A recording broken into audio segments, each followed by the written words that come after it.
Évangile de Luc, chapitre 8. Ensuite, Jésus allait de ville en ville et de village en village, prêchant et annonçant la bonne nouvelle du royaume de Dieu. Les 12 étaient avec lui, et quelques femmes qui avaient été guéries d'esprits malins et de maladies. Marie, dite de Magdala, de laquelle étaient sortis 7 démons.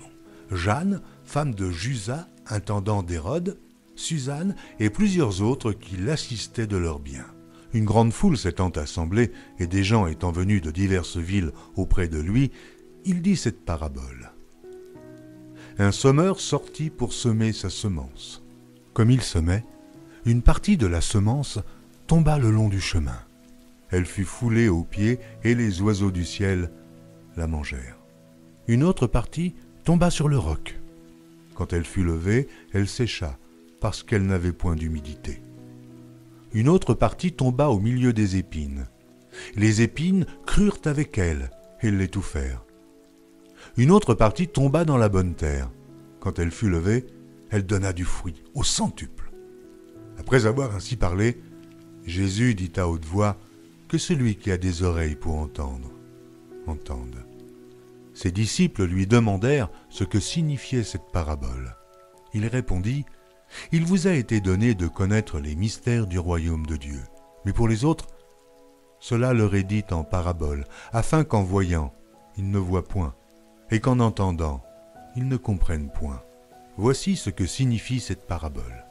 La semence, c'est la parole de Dieu. Ceux qui sont le long du chemin, ce sont ceux qui entendent.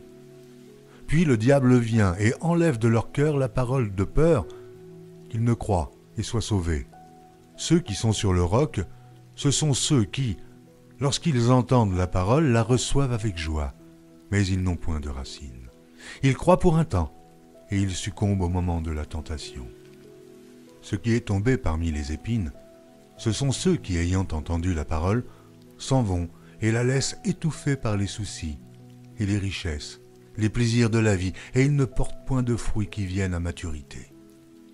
Ce qui est tombé dans la bonne terre, ce sont ceux qui, ayant entendu la parole avec un cœur honnête et bon, la retiennent et portent du fruit avec persévérance. Personne, après avoir allumé une lampe, ne la couvre d'un vase ou ne la met sous un lit, mais il la met sur un chandelier, afin que ceux qui entrent voient la lumière. Car il n'est rien de caché qui ne doive être découvert, rien de secret qui ne doive être connu et mis au jour. Prenez donc garde à la manière dont vous écoutez, car on donnera à celui qui a, mais à celui qui n'a pas, on ôtera même ce qu'il croit avoir. La mère et les frères de Jésus vinrent le trouver, mais ils ne purent l'aborder à cause de la foule. On lui dit : « Ta mère et tes frères sont dehors, et ils désirent te voir. » Mais il répondit : « Ma mère et mes frères, ce sont ceux qui écoutent la parole de Dieu et qui la mettent en pratique. » Un jour, Jésus monta dans une barque avec ses disciples. Il leur dit : « Passons de l'autre côté du lac. » Et ils partirent. Pendant qu'ils naviguaient, Jésus s'endormit.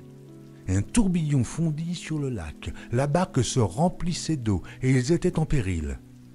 Ils s'approchèrent et le réveillèrent en disant : « Maître, Maître, nous périssons !» S'étant réveillé, il menaça le vent et les flots, qui s'apaisèrent, et le calme revint. Puis il leur dit : « Où est votre foi ?» Saisis de frayeur et d'étonnement, ils se dirent les uns aux autres : « Quel est donc celui-ci qui commande même au vent et à l'eau, et à qui ils obéissent ?» Ils abordèrent dans le pays des Géraséniens, qui est vis-à-vis de la Galilée. Lorsque Jésus fut descendu à terre, il vint au-devant de lui un homme de la ville, qui était possédé de plusieurs démons. Depuis longtemps, il ne portait point de vêtements, et avait sa demeure non dans une maison, mais dans les sépulcres. Ayant vu Jésus, il poussa un cri, se jeta à ses pieds, et dit d'une voix forte : « Qu'y a-t-il entre moi et toi, Jésus, Fils du Dieu Très-Haut ? Je t'en supplie, ne me tourmente pas. » Car Jésus commandait à l'esprit impur de sortir de cet homme dont il s'était emparé depuis longtemps. On le gardait lié de chaînes et les fers aux pieds, mais il rompait les liens, et il était entraîné par le démon dans les déserts. Jésus lui demanda : « Quel est ton nom ? » « Légion, répondit-il, car plusieurs démons étaient entrés en lui. Et ils priaient instamment Jésus de ne pas leur ordonner d'aller dans l'abîme. Il y avait là dans la montagne un grand troupeau de pourceaux qui paissaient. Et les démons supplièrent Jésus de leur permettre d'entrer dans ces pourceaux. Et il le leur permit. Et les démons sortirent de cet homme, entrèrent dans les pourceaux, et le troupeau se précipita des pentes escarpées dans le lac et se noya. Ceux qui les faisaient paître, voyant ce qui était arrivé, s'enfuirent et répandirent la nouvelle dans la ville et dans les campagnes. Les gens allèrent voir ce qui était arrivé. Ils vinrent auprès de Jésus et ils trouvèrent l'homme, de qui étaient sortis les démons, assis à ses pieds, vêtu et dans son bon sens. Ils furent tous saisis de frayeur. Ceux qui avaient vu ce qui s'était passé leur racontèrent comment le démoniaque avait été guéri.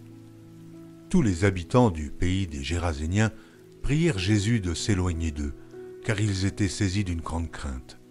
Jésus monta dans la barque et s'en retourna. L'homme de qui étaient sortis les démons lui demandait la permission de rester avec lui. Mais Jésus le renvoya en disant « Retourne dans ta maison et raconte tout ce que Dieu t'a fait. » Il s'en alla et publia par toute la ville tout ce que Jésus avait fait pour lui. À son retour, Jésus fut reçu par la foule, car tous l'attendaient. Et voici, il vint un homme nommé Jaïrus, qui était chef de la synagogue. Il se jeta à ses pieds et le supplia d'entrer dans sa maison, parce qu'il avait une fille d'environ 12 ans qui se mourait. Pendant que Jésus y allait, il était pressé par la foule. Or, il y avait une femme atteinte d'une perte de sang depuis 12 ans, et qui avait dépensé tout son bien pour les médecins sans qu'aucun ait pu la guérir.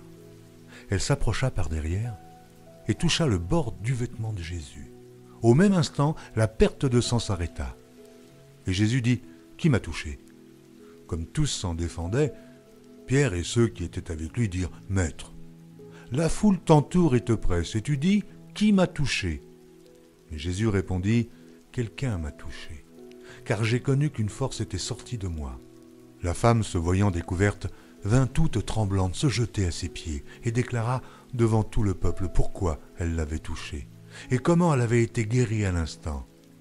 Jésus lui dit « Ma fille, ta foi t'a sauvée, va en paix. » Comme il parlait encore, survint de chez le chef de la synagogue quelqu'un disant « Ta fille est morte, n'importune pas le maître. » Mais Jésus, ayant entendu cela, dit au chef de la synagogue « Ne crains pas, crois seulement, et elle sera sauvée. » Lorsqu'il fut arrivé à la maison, il ne permit à personne d'entrer avec lui, si ce n'est à Pierre, Jean et à Jacques, et au père et à la mère de l'enfant. Tous pleuraient et se lamentaient sur elle. Alors Jésus dit « Ne pleurez pas, elle n'est pas morte, mais elle dort. » Et il se moquait de lui, sachant qu'elle était morte.